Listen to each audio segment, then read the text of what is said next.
He was young, brilliant, and destined for greatness. But behind River Phoenix's angelic face and undeniable talent was a life full of secrets, struggles, and shocking truths that Hollywood never wanted you to know. And when it all came crashing down, the world realized just how much was being hidden in plain sight. River Phoenix wasn't just an actor. He was a phenomenon. With his piercing blue eyes, raw talent, and sensitivity on screen, he captivated audiences from the very start. Born in 1970, River grew up in a world far removed from Hollywood glamour. His parents raised him in a nomadic, unconventional lifestyle, moving through South America before settling in the United States. Music, activism, and spirituality shaped his upbringing, but poverty and instability also defined his earliest years. From the beginning, River was different, driven not just by fame, but by a deep need to use his voice for something bigger. His breakout role came in 1986 with Stand By Me, the Rob Reiner film that captured both the innocence and pain of adolescence. River's performance as Chris Chambers was hauntingly authentic, and it launched him into stardom. Soon after, roles in Running on Empty and My Own Private Idaho cemented him as one of the most talented actors of his generation. Critics called him the next James Dean, and directors clamored to work with him. But while the world saw a rising star, those closest to him saw a young man carrying burdens few could imagine. One of the biggest secrets Hollywood tried to shield was just how troubled River's personal life had become. He was deeply committed to activism, especially animal rights and environmental causes, and he often used his fame to bring attention to issues others ignored. But behind the scenes, he was battling pressures that would have broken anyone: fame, family responsibilities, and an industry notorious for its dark side.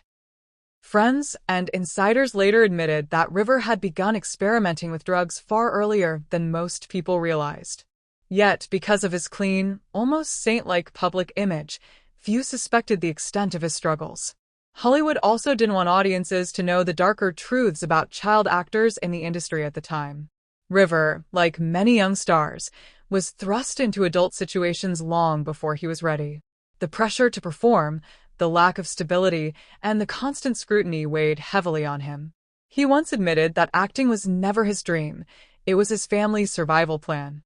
From a very young age, River felt responsible for financially supporting his siblings, including Joaquin Phoenix, who would later become a star himself.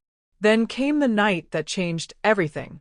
On October 31st, 1993, River collapsed outside the Viper Room, a Hollywood nightclub partially owned by Johnny Depp. He was just 23 years old. The official cause of death was a drug overdose, a cocktail of cocaine and heroin.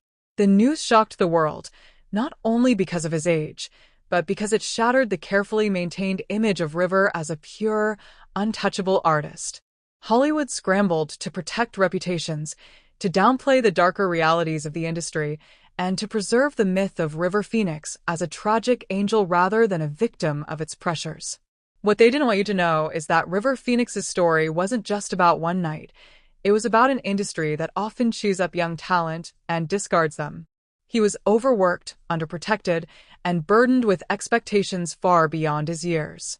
His activism, his artistry, and his vulnerability were real, but so were his pain and isolation.